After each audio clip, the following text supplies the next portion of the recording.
Before we get started, one of our favorite guests, we do a weekly call, 50 weeks out of the year. We usually skip Christmas and New Year's, but one of our favorite people is Hope over here with Mother Trucking Yoga. And last year we got started with her giving us a good, nice warm-up. I know you've been tired from walking on your feet. Give her about 3 or 4 minutes and we'll all be a little bit better. And then we'll get started with our talk. So here's Hope. Awesome. Thank you, guys. I promise you'll all walk away feeling better, so you don't have to be scared. Let's just sit up nice and tall. And as you sit up nice and tall, take that left or right arm. I'm going to do opposite. So right arm comes out, flex the palm, turn the fingertips back, and then drop the arm down to your side. And as you do that, tip your head the opposite way. This is called flossing. And now as you turn your head up or down or move your arm in or out, you can also take your free hand and place it to the side of your head like this. And you should feel that whole side of the neck open up. If you are a jaw clencher, a teeth grinder, if you have shoulder issues, this part of the body definitely needs a little bit of space and release. So now roll the chin down to the chest.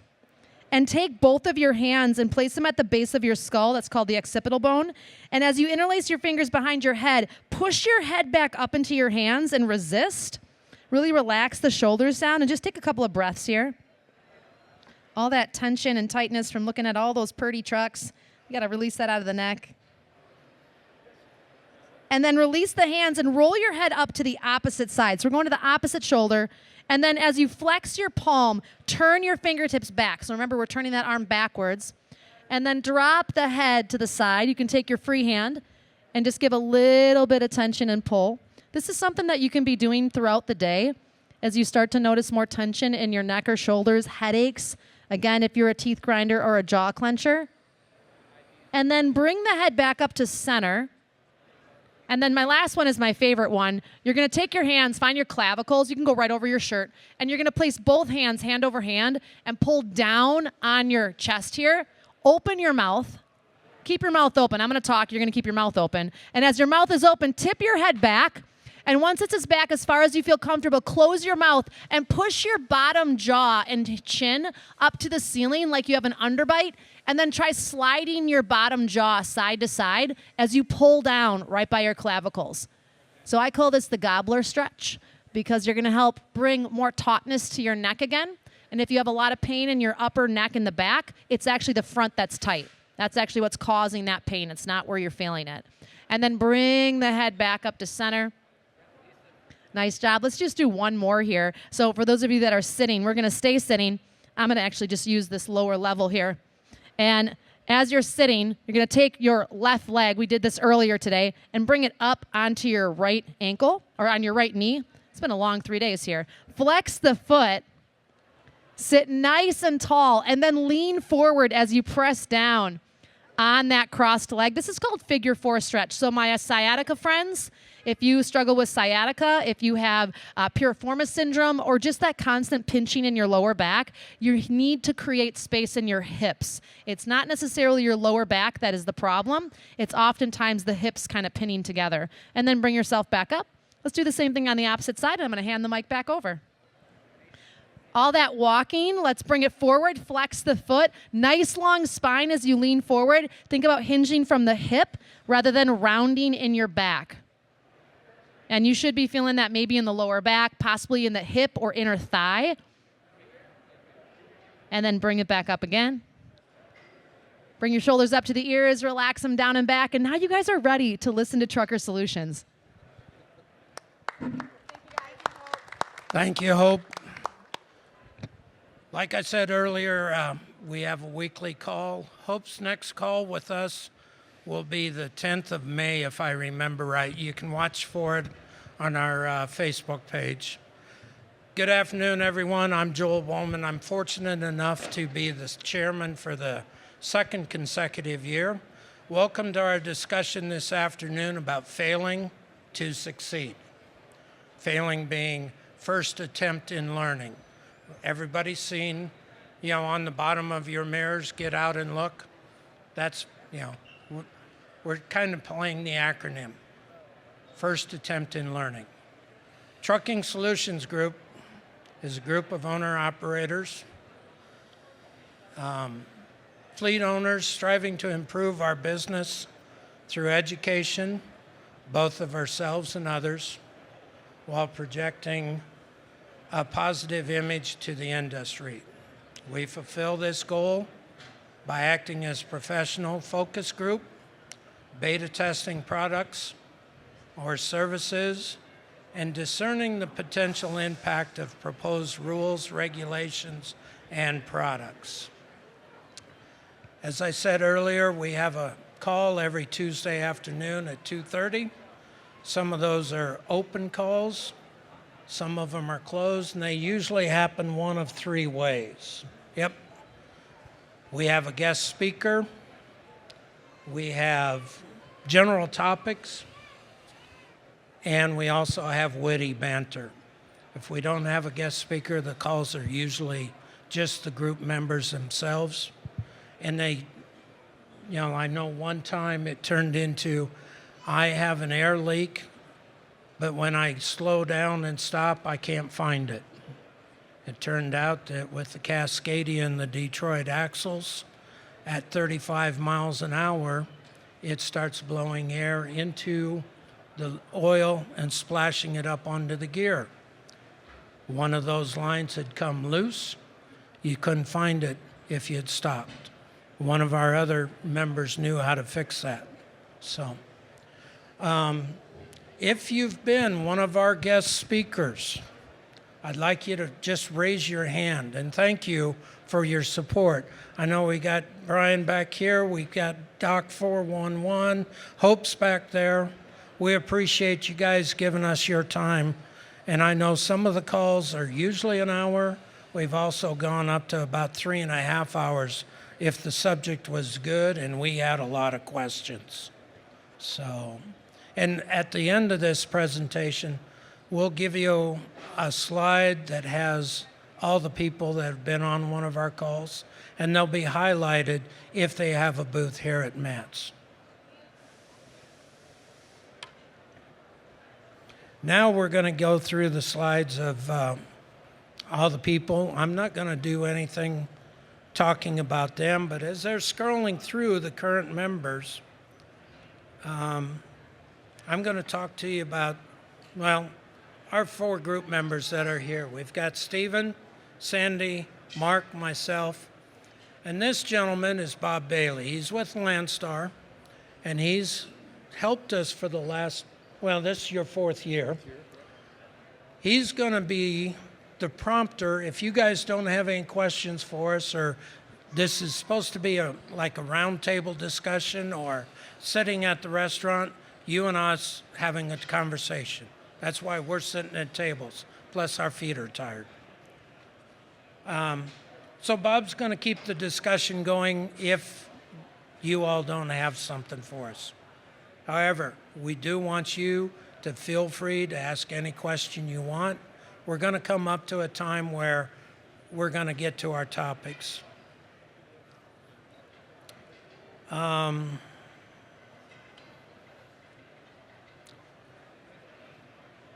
Let's see. We are a group that tries to always improve our business. Sometimes we miss the desired results, and that's what our topic's going to be. And sometimes what we have exceeds our results. And that's going to come at the conclusion of the members' slides. There's going to be 2 columns up there.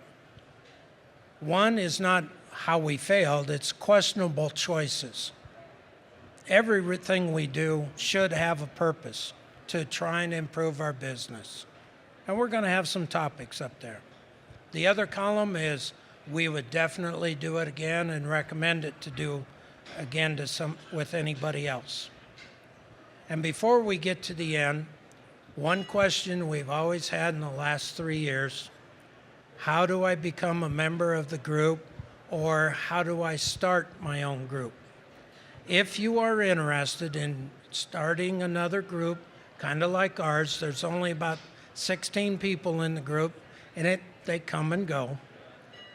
I'm going to meet anybody that's interested back over here after our presentation to help somebody or help anybody that's interested get started in their own group.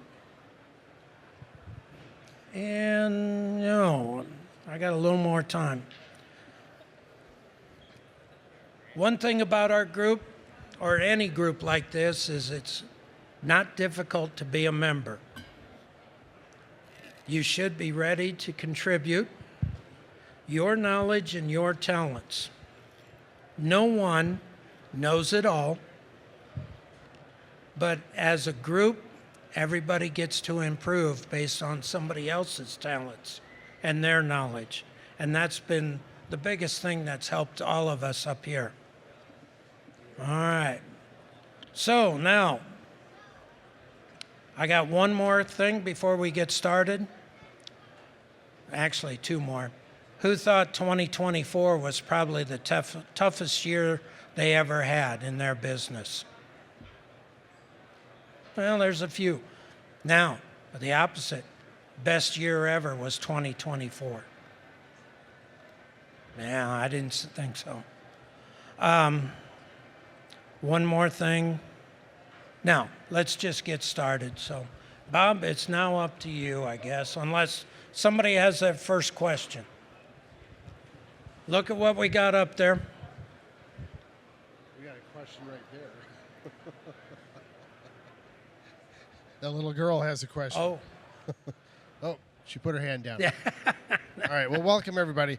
So this is about failing to succeed, what we can do better to succeed in our business. 2024 was a very, very, very difficult year, but a lot of folks did very well in 2024. So how did they do it? So why don't we start there? Steve and Sandy, you've been with Landstar for several years now, 7, 8 years. Toughest year? Toughest year. Okay. Yep. What did you do to keep the gears moving? Lowered my expectations of the rate that I expected to make for the truck. I have all my numbers figured out, exactly what, down to the penny, what it costs to run the truck. And then I have an amount that I want to make over that to be able to put money away. Okay, there's your basic expenses on the truck, but then you've got to put money away for those rainy days, maintenance, tires, all that type of stuff. So I had to kind of lower our expectations and actually kind of run some freight where we had to almost take money out of our pocket just to get us out of an area, to get us into a better freight lane.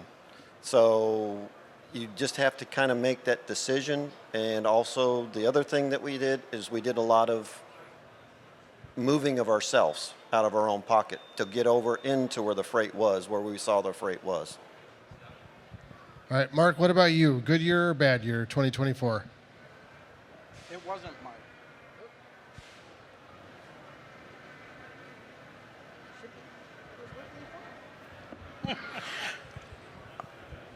It was probably, if it wasn't my worst year, probably my second worst year. But I think the key, kind of follow up with what Steven said, is I think 90% of the owner-operators out here, when they first get started, they forget about the concept of operating costs. Now, when I say operating costs, it's one thing to figure out what it costs for the truck, but what if you're single, got an apartment, got a house, maybe got a parking area you got to pay for, or you got a shop that you want to rent to be able to work on your own equipment. That all has to go into your operating costs. You have to be able to find a way to pay yourself. So I think the key is whether you're going to get started now or you've been doing this for several years, is I think people lose concept of that. Now, I heard earlier in some other presentation that was just ahead of us, about deadheading. And as Steven said, sometimes you take a little money out of your pocket. Now, that might be misleading in a way that, are you really taking money out of your pocket? You really need to be strategic on where you're going to go. For instance, say I get unloaded on Monday afternoon at 2 o'clock. I got a chance to get to a reload that might be 400 miles, and I'm going to use the example, we go to Florida quite a bit. I can pick up a load in Florida. Might spend a couple hours getting it loaded. Got to drive half the night to get to where I'm going to go, and my reload might be in Savannah, Georgia, for instance. And I get up there and I get unloaded, and it takes half the day to unload. I might lose out on that really good load that's sitting up there that I really wanted to get. So kind of calculate your miles, figure out what you're going to have for time in it, see if it's actually worth doing. Maybe you're better off to just go. And yeah, that's where the concept you might have to take a little bit out of your pocket to get there, but at the end of the day, you probably did better by knowing what your cost is, what the miles are that you're putting on, if that makes sense. Over. Okay. Joel, what about you? 2024 was pretty hard on me. I run pretty much a single lane from Kansas City to Minneapolis, same freight, same pickup, same drop, loaded both ways. And I'm pretty steady about being home on the weekends. This is one of the times of the year I'm not. With the rate drop and the railroads, and that's the freight I haul, having slowed down just like trucking did, they didn't break locomotives as often, and my freight slowed down tremendously. So fortunately for me, I turned old enough, I started drawing Social Security, and I ended up having to dip into those funds. Also, fortunately for me, my truck and trailer are paid for, so I didn't have that cost, and that helped me survive this year. So if you are able, get one or the other paid off and keep alternating as you go along. Go ahead, So, Steve. Joel, for us, we're just one piece, so we pay everything off at one time. As an expedite straight truck, Yeah, over. that's true. You don't have a trailer. That's true. All right, we're going to go back and forth from questionable to do it again. And I want to go to do it again. And one of them is driver to owner operator. How many drivers are out in the audience? Company drivers. Okay, a few. Is it your desire to become an owner operator? Yes? Yes, no, okay. How many of you are owner operators but were a company driver in the past? Got to be a few. All right. So, would you do it again? Are you glad you made that decision to become an owner operator? Okay. Why? Freedom? Okay. Sandy, what about you? You were a company driver at one point? I worked as a government contractor before I got into That's right. trucking. Yep. So I get where I was, my work area was down in the computer room next to the computer, so I had no windows. So I actually got to see sunlight becoming an owner operator. And we were just fortunate enough that we were able to go from working computer job to being able to go into trucking right away. Didn't have to go through the company portion of it. And Mark, in your words, what are the advantages of an owner operator versus a company driver? I would say for me, the biggest thing is I have a fairly flexible schedule, but I have to coordinate that with the customer. Right at first, you have to work with the broker to be able to have that time off. But there is flexibility, so that is a definite advantage.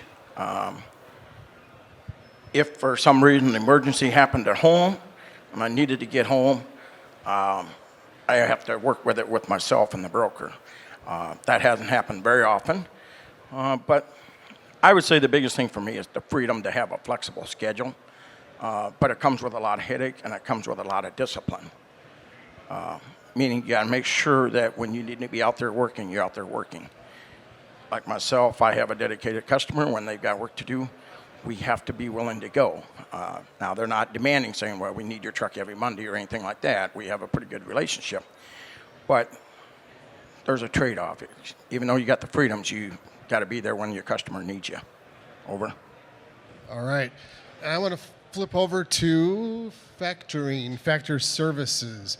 So, Joel, could you tell us a little bit about factoring and why do you have it listed as a questionable choice? We put that up as a questionable choice because you can get locked into some of the factor organizations, and when you broker a load, that broker has to send it to the factoring, and they're going to take their percentage cut.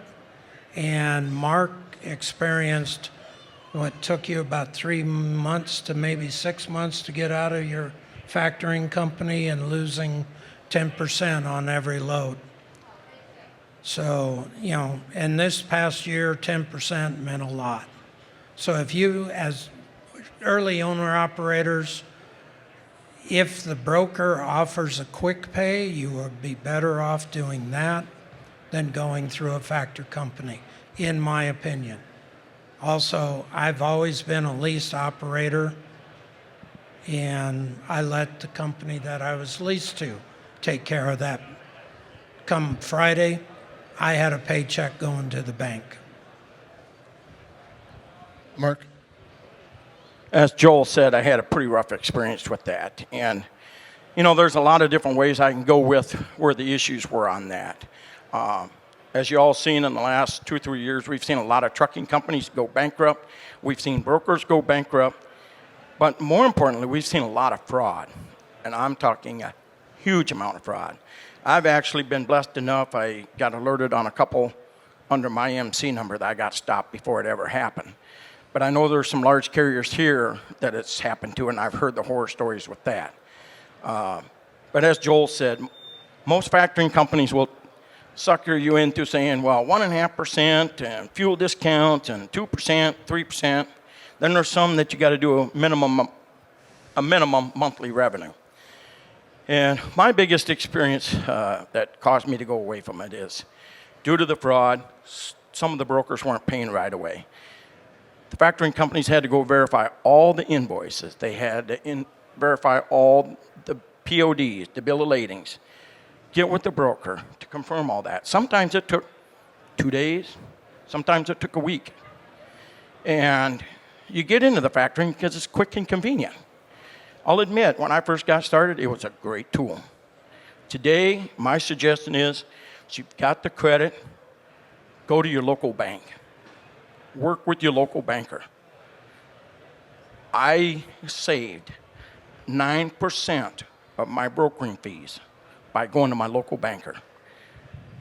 I have maybe a handful of brokers that are 30 days, but I would say 30 to 50% of my brokers are quick pay, meaning I can get paid in a couple hours, next day. And I'm going to use Landstar, for example, where I've built a really good relationship with them over the years. They have a quick pay program.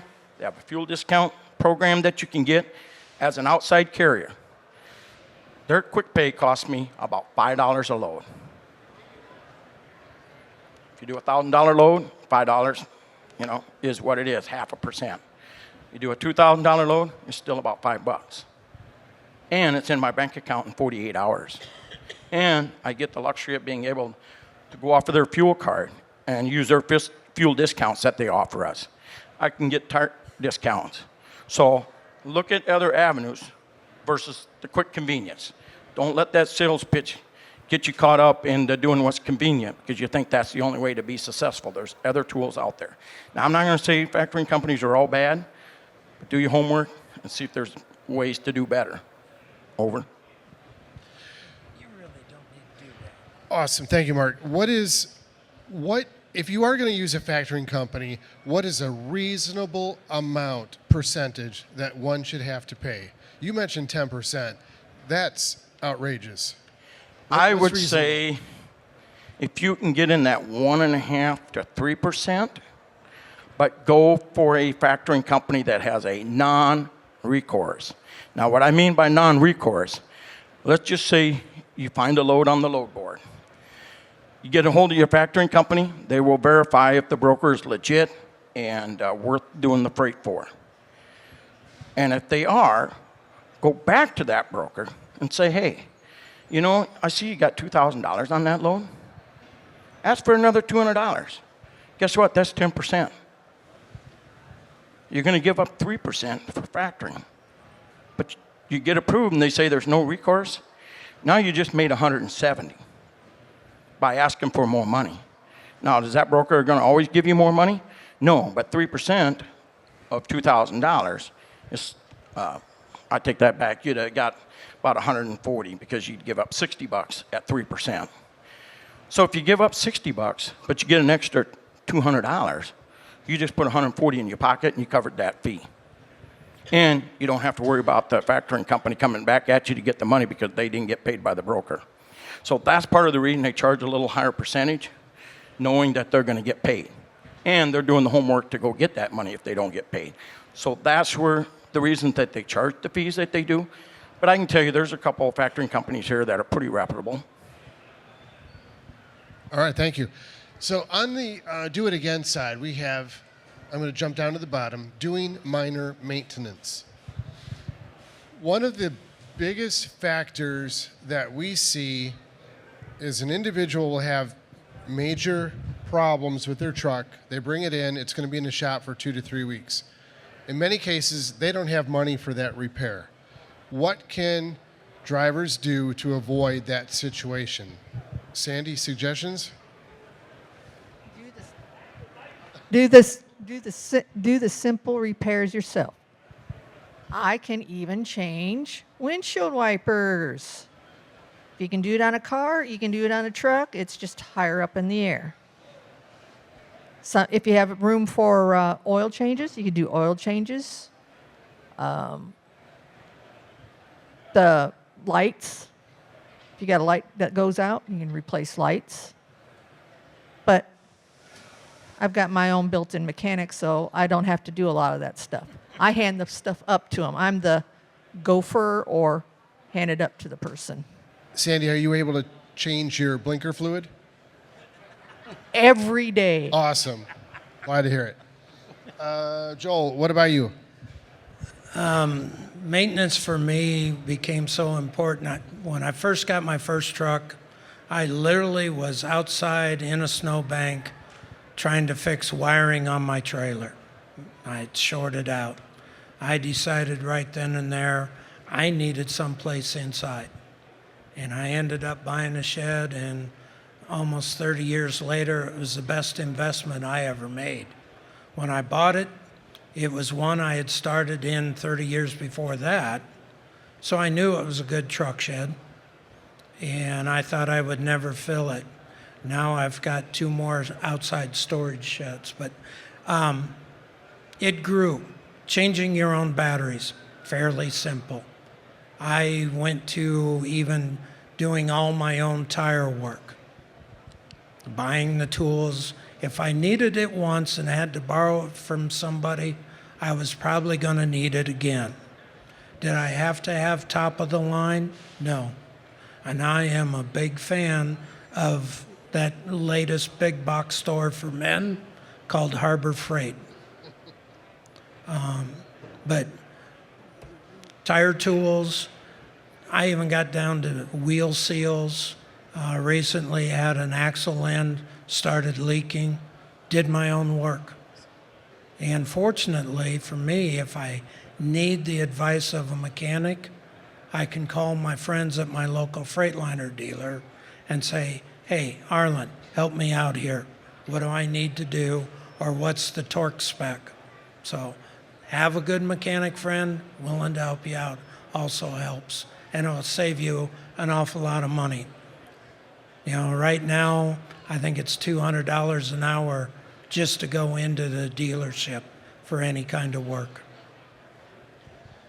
For the whole panel, do any of you set aside a portion of your settlement on a regular basis for maintenance and repairs? And would you suggest doing so?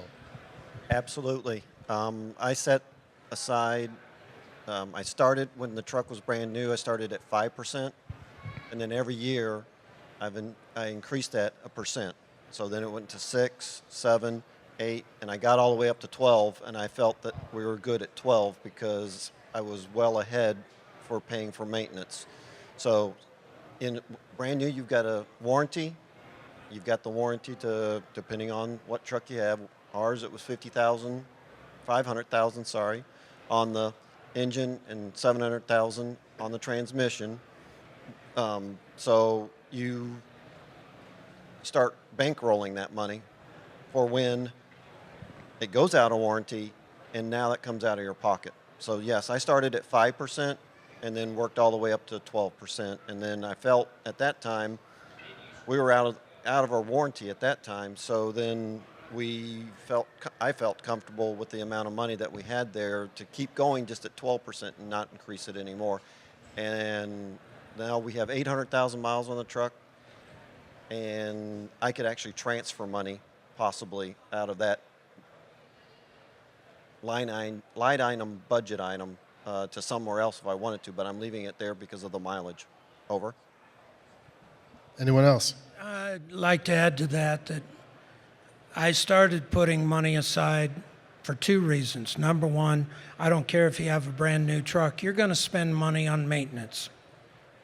You know, it may be under warranty, but there's going to be something that you're going to fix on your own. Plus, start saving that money. You can call it maintenance money or the next truck fund. It's the same thing. If you don't use it for maintenance and that fund builds up and up, then you've got your paid off truck plus that money to go in and buy your next one, which is going to keep your loan on the next truck further down, keep your payments the same, pay it off faster, build that money back up again. So, and then you got a nice kitty, and when you're finally in your last truck, you're not going to buy another one. You've hit the point like I am. I'm in my retirement truck. I'm not going to get another one.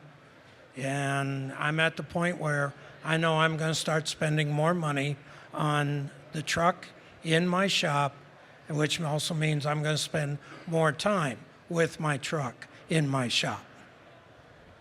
All right, awesome. Any questions so far for the panel before I jump to another topic? All right, so on the questionable choice side, you have listed, Joel, over-analysis time. Can you explain that, and why is it a questionable choice?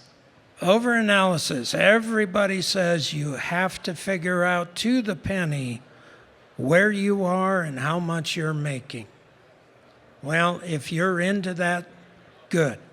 I know some guys I can call up, one of the people I've mentored, and within about 35 seconds, he can tell me exactly how much in the last month he's spent on fuel, how much he's spent on maintenance, and how much it is per mile.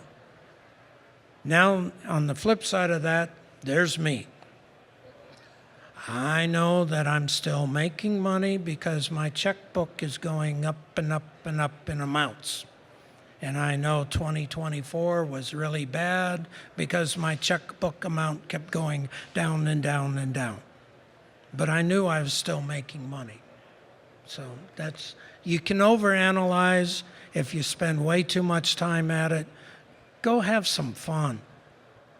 You know, for me, that's playing with an old antique tractor. Now, Steve, earlier you had made comments about your how much it costs you to run your business and what have you. Do you agree with this, or do you have a different thought on that? I would agree with Joel, but each person likes to kind of maybe not dig as deep as I do, or they like to do just the level that Joel does. I am a numbers person. I built a spreadsheet that I basically keep track of everything in. So once I got the spreadsheet, all you have to do is put the numbers in. So it's a kind of a one and done, but it's also living, breathing, because there's always changes. Case in point, our straight truck when we first started didn't have a lift gate. So we went from the carrier that we were with, we went to Landstar. Well, Landstar, we found that we could make more money, more loads with a lift gate and a pallet jack. So that's something living, breathing. I didn't have a column for a pallet jack. So put a column in for a pallet jack. So I can tell you, going back to the beginning of this truck, by year, by month, what it costs to run the truck. And I didn't break it out in 6 months or in quarters, but I did monthly and I did yearly. So I can do that, and also on our fuel mileage. I can tell you what by month and by year what our total fuel mileage was, and calculated that also on, because we bought the truck and then we started adding some aerodynamics to it. So I could actually see by the month, the first month what it was, and then the next month see what it was. But the only problem is we weren't running the same route. That's where you come back and find out that the numbers don't work. I will say I'll go over on to the questionable choice on this. I tried to do something and majorly failed in my spreadsheet. We came from government contracting, and they always talked about what you got paid by the hour. So I wanted to know how much we were making by the hour. And meaning by that is when we started the load, when we ended the load, and we started at this time and we ended at this time. I found in Excel I could not go over a day.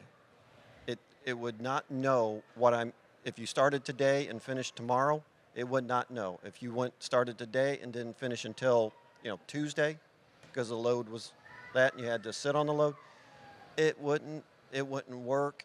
I tried.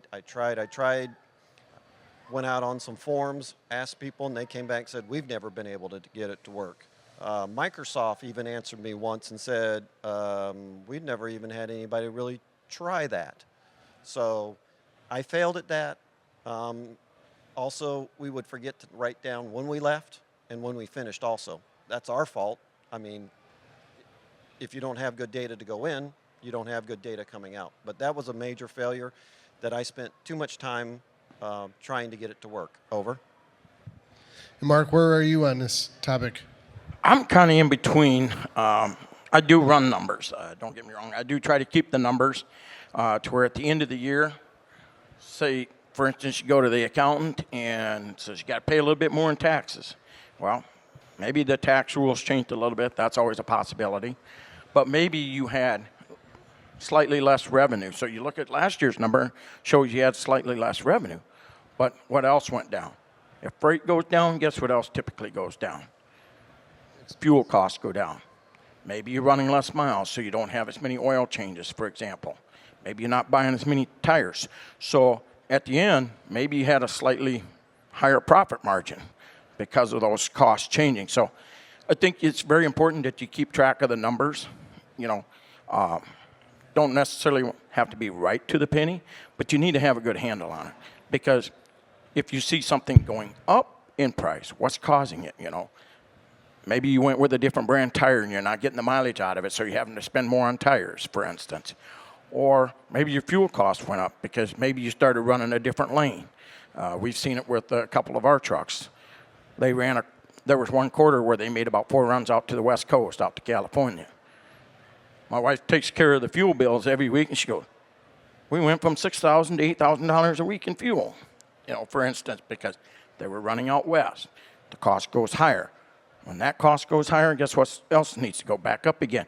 Your freight rate needs to go back up. So you do need to keep a handle on your numbers. And as owner-operators that we are, Joel he's in the retirement stage. He wants to be home spending time with his tractors.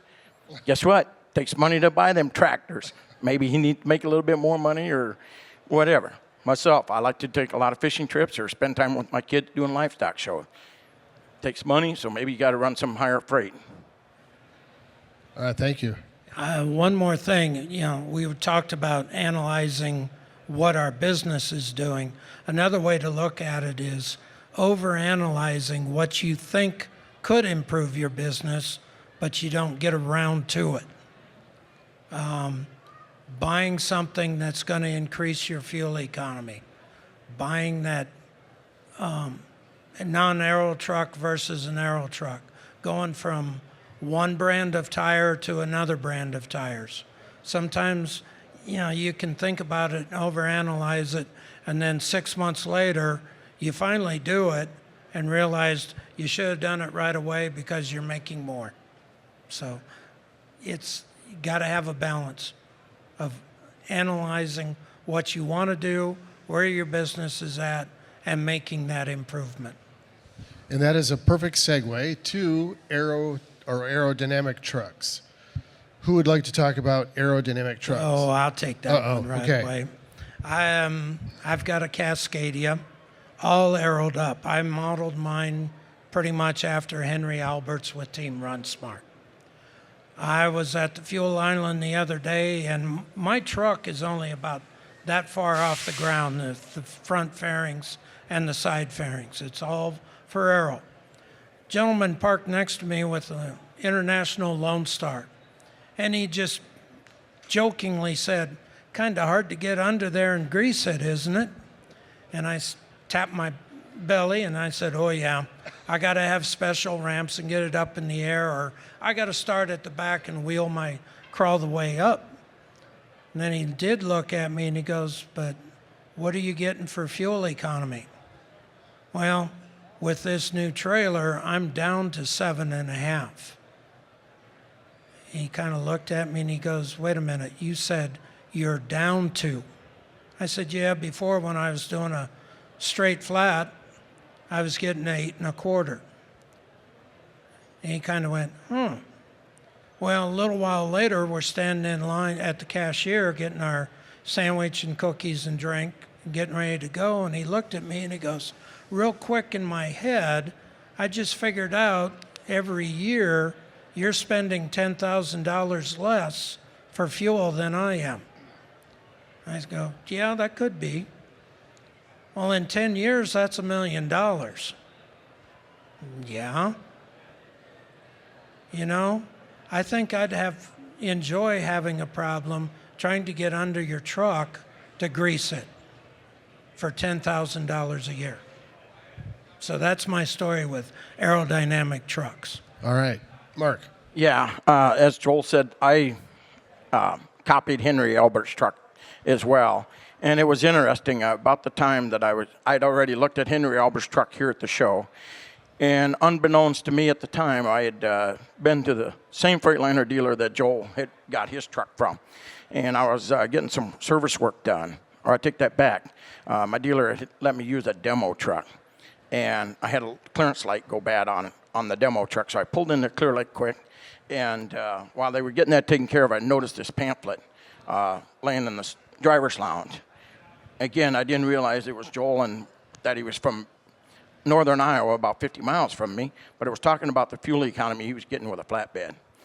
So this demo truck I used, pulling the same freight I currently do today, I took it out and I came back, and I averaged 8.25 miles a gallon. Well, as Joel said, it didn't take me long. Again, like I said, I'd talked to Henry, and while I was here at the truck show, he hooked me up with Joel, and we got to talking some more numbers and stuff. And I looked at the price of the new truck. I looked what it was going to cost me, and I looked at what I was doing at the time. And mind you, I came out of a truck, another Freightliner, not as aerodynamic as I have now. But I quick did the math. At 1 mile per gallon improvement, it paid 33%, a third of my truck payment for the new truck. And then I looked at what I was spending on maintenance, because I was at the point I had no warranty, so forth. Looked at the cost of the warranty on the new truck. Technology advances. I looked at how often I was going to be doing oil changes. I was doing a third of the oil changes with the new truck that I was currently doing with the old truck. Guess what? The oil change prices were within $50. Of the old truck to the new truck, the oil change price only went up about $50. But I went to 3 oil changes a year versus 10. Did the math. Guess what? I don't have to work quite as hard. Awesome. Thank you. Sandy, what about you and your truck? On our truck, we never really put the aerodynamics on it probably within a month of getting it, so we never did really a whole lot of fuel analysis on ours. But Lifetime is 11. 11, but we're a straight truck, not a big truck. Well, it's a big truck, but you know what I'm saying. It doesn't have all those extra little wheels behind us. I do want to point out, though, that everybody on this panel knows exactly what their mileage is. And we talked about over-analysis, but I think that's very important to know what you are getting and then how you can improve it. So a job well done. And I hope everybody in the audience knows that as well. And if you don't, that is something that you should know and you should track on a regular basis. We're going to jump back to... The easiest way to put more money in your bank account is to buy less fuel, and the fuel you buy has to go further. Increase your fuel economy, because that's money you just doesn't go out of your pocket. That's the easiest way to get your bank account, your checkbook balance to go up. On top of that, the other thing that you don't want to do is you don't want to idle. One, burns a lot of fuel. Two, on these new trucks, they don't like to idle because then you end up a lot of regens. So look at different ways of being able to not idle when you're parked. As an expediter, sometimes our loads are far and few between, especially like last year. So we sat a lot. You know, thank goodness we had a generator. So the generator doesn't burn as much fuel, plus the maintenance on it is much less than that big engine. So we have a generator. We also have an S-bar heater in the truck to actually heat it during the winter. And then we have a roof air conditioner that runs off the generator. And the heater will run you out of there in massive heat. And then the air conditioner, you think you could hang meat in the sleeper. So look at other ways besides the truck itself, the big engine, of saving fuel by not idling. Over. Another question. Is anybody here paying full price at the pump?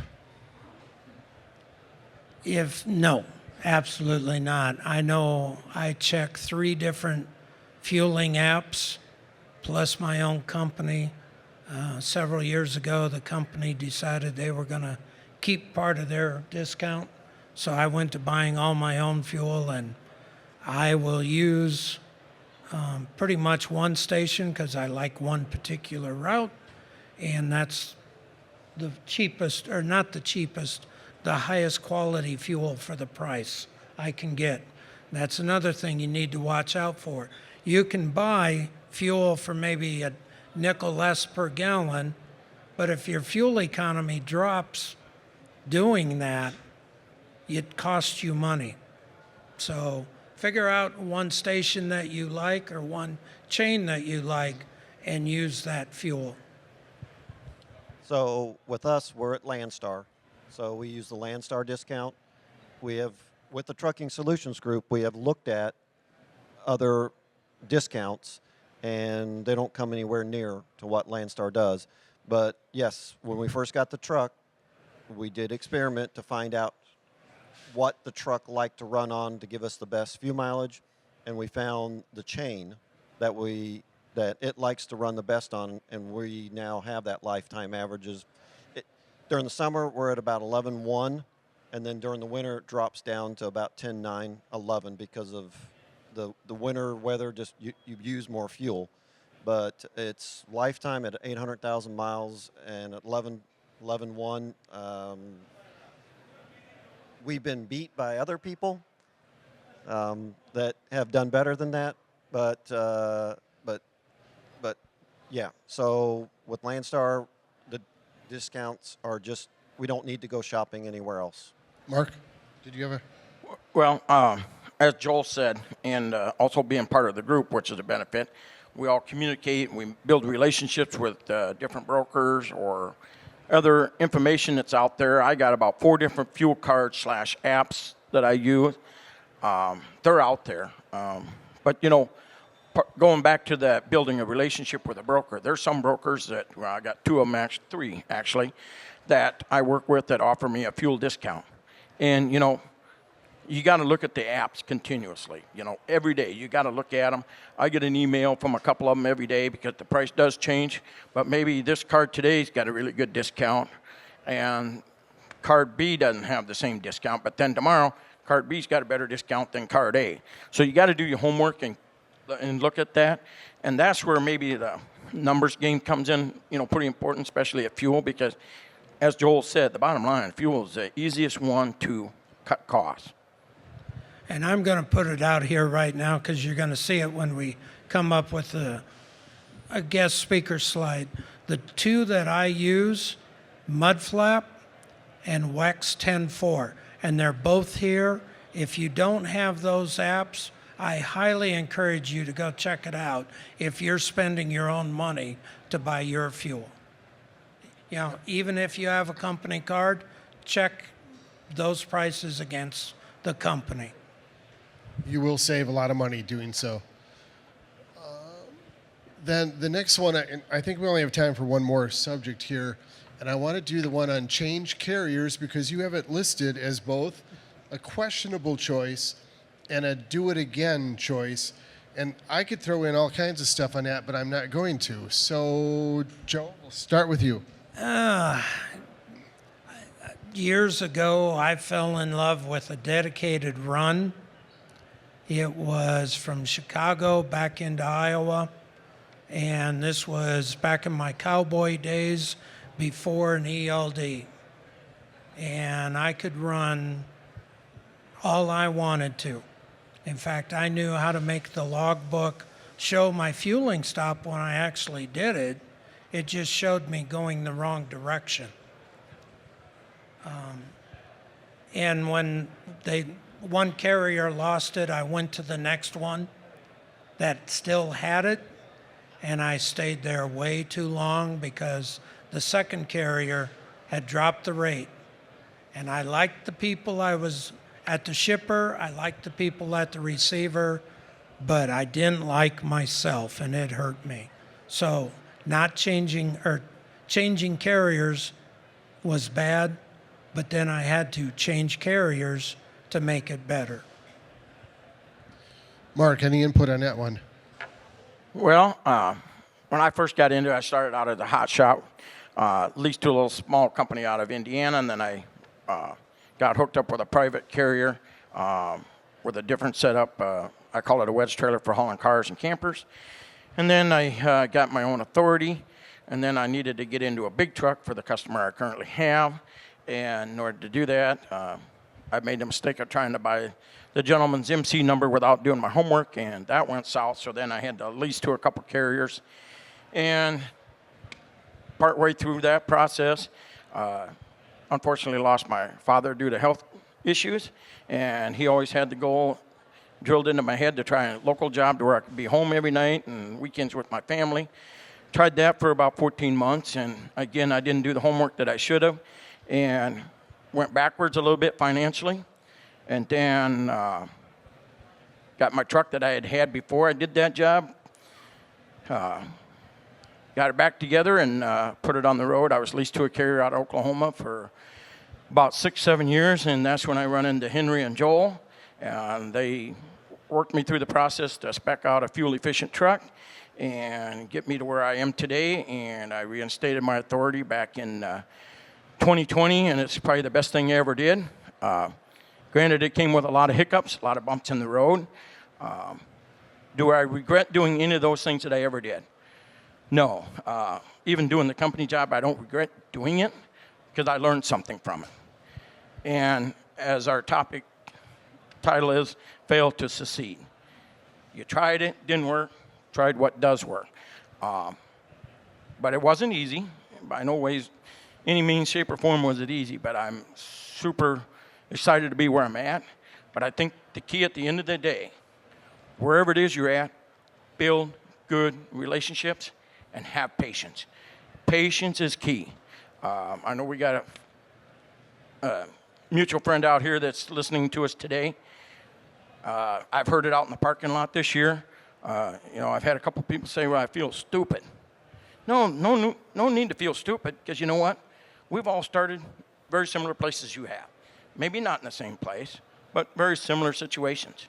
If you don't ask a question, that's the stupid part, is not asking the question, because you can't learn if you don't ask. Awesome. Steve and Sandy, anything to add to that? It's very expensive changing companies because you give your 2 weeks notice at your, what will be your previous company, and all of a sudden you're not getting loads. You might as well just wrap it up and go on vacation for 2 weeks, which you can't afford. Because from that point until you probably get into your new carrier, you're at least a month without getting a paycheck. At least. Sometimes longer. So you got to think real hard whether it's worth making the change. One thing I'd like to add to that real quick is, you know, everybody wants to think about what it costs them to change a carrier. I've had some owner-operators lease onto me, and I had one here this summer that was with me for about 3 months. I can tell you right now, it hurt me as a carrier, not only for maintenance, but the amount of time I took away from my normal business to be able to get them trained to do what I do, what is required of us. So if you're going to make a change, have the dedication to give that new carrier a minimum 1 year of your time. They have so many lanes, so many routes, and such a huge investment in you to take you on to work for them to represent their company as a carrier. So it's a two-way street. You know, everybody's quick to say, well, I'm losing money.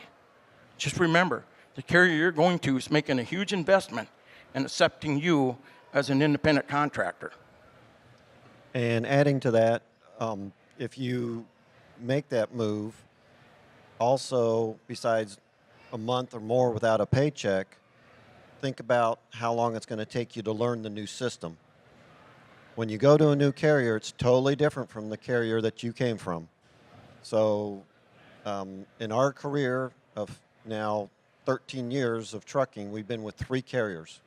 Landstar 7. You figure out the other ones how long we've been there. Not that long. But every time we made a move, we had that learning curve of how does it work over here at this new one. It is totally different from the previous one. Over. To add to that, and what Sandy said earlier, I have read recently that if you change carriers, it's going to cost you a minimum of $6,000 because of those reasons that you've all expressed. So, do we have any questions from the audience? We have to wrap things up here. We've got about 2 minutes. There's my son out there. Any questions from anybody?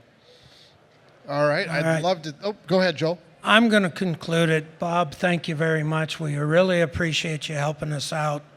As you can see, the QR code, you know, it goes back to the Wheatie banner. There's that little dinosaur in there.